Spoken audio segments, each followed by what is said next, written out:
Assalamualaikum warahmatullahi wabarakatuh. Bismillah, alhamdulillah, wassalatu wassalamu ala rasulillah Sayyidina Muhammad ibni Abdillahi wa ala alihi wa ashabihi wa man tabi'ahu wa walah amma ba'du. Para jemaah sekalian, dari sekian nikmat Allah yang patut kita syukuri adalah nikmatul iman dan nikmatul Islam. Karena ini merupakan hidayah. Ini merupakan hadiah, anugerah pemberian dari Allah. Tidak semua orang bisa beriman. Karena orang beriman bukan hanya sekedar alim, bukan hanya sekedar mengerti agama, tetapi orang bisa beriman karena orang tersebut mendapatkan hidayah dari Allah.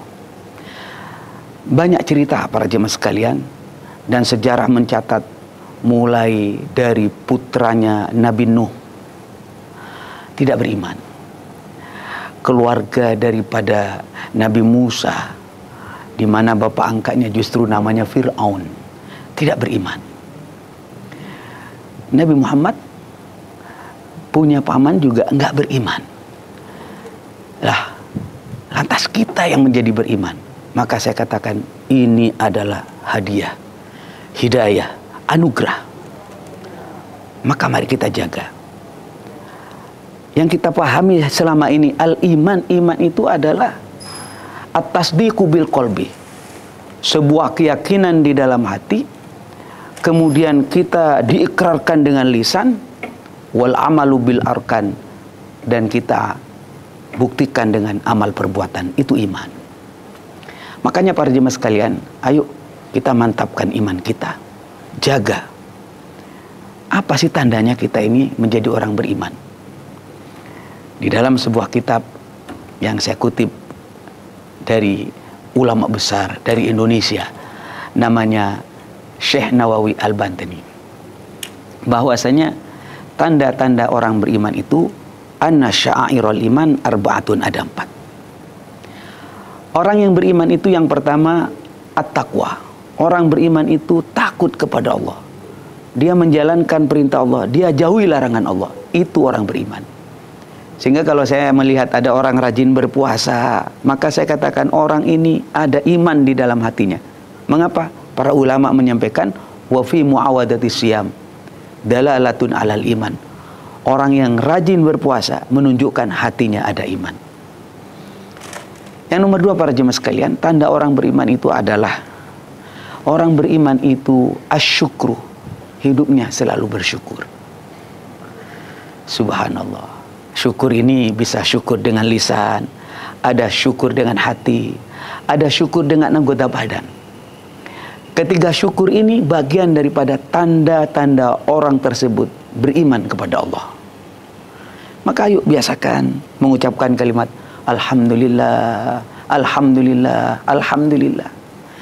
Dan ingat saudara-saudara sekalian, setiap ucapan kita ini mempengaruhi kepada jiwa. Apa yang kita baca, apa yang kita sampaikan mempengaruhi kepada jiwa. Makanya para jemaah sekalian, ayo kuatkan iman kita. Yang pertama dengan bersyukur dengan lisan, yang kedua syukur dengan hati, dan yang ketiga adalah syukur dengan anggota badan. Yang nomor 3 para jemaah sekalian, tanda orang beriman itu adalah as-sabru, sabar.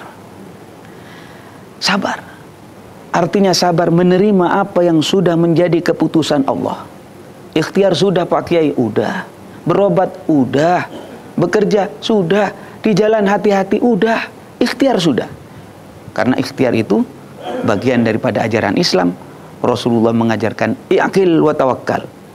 Kalau kamu punya onta, jangan hanya sekedar ngomong tawakal, tawakal, tawakal, pasrah kepada Allah, tapi harus ikhtiar. Ikhtiarnya apa? Diikat biar nggak kabur. Demikian juga dalam kehidupan. Lantas ketika sudah ikhtiar sudah Pak Kiai, hati-hati sudah, kemudian Allah menghendaki yang lain, terjadilah musibah, yakni sesuatu yang kita tidak inginkan, sesuatu yang kita tidak sukai. Maka saat itu saudara-saudara sekalian, kita harus kembali kepada Allah. Itu sabar. Alladzina idza asabathum musibah qalu inna lillahi wa inna ilaihi rajiun.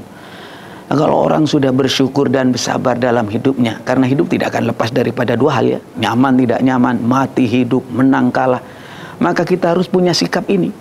Apa sikapnya? Syukur dan sabar.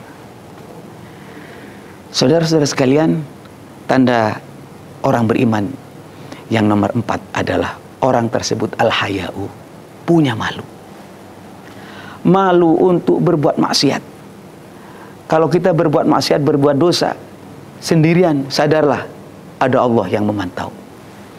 Kalau kita berbuat maksiat berdua, sadarlah ada Allah yang memantau. Kalau kita berbuat maksiat bertiga, berempat, maka selanjutnya ada Allah yang melihat apa yang kita lakukan. Apalagi Allah Subhanahu wa taala mempunyai petugas namanya Raqib dan Atid. Maka hayuk kita malu. Malu untuk melakukan maksiat, malu untuk melakukan dosa. Makanya dikatakan al-haya'u minal iman. Malu itu bagian daripada iman. Inilah tanda-tanda orang beriman, para jemaah sekalian, yang ingin saya sampaikan berkaitan dengan kemantapan kita dalam hati kita. Ini akan berbuah semacam itu. Banyak tanda-tanda orang beriman yang lain, tapi pada pokoknya ada 4 hal ini. Mari kita jaga iman kita, jaga Islam kita. Karena para jemaah sekalian, besok di akhirat, iman ini yang akan menentukan apakah kita ahli surga atau ahli neraka. Ingat, ini adalah kunci. Kalau kita beriman, ada harapan untuk masuk surga. Dan kalau sudah masuk surga, khalidina fiha abada, akan abadi kekal di dalamnya. Allah makhtimullah nabil iman. Semoga Allah Subhanahu wa taala menguatkan kita dengan iman dan Islam serta husnul khotimah. Hadanallahu wa iyyakum ajma'in. Assalamualaikum warahmatullahi wabarakatuh.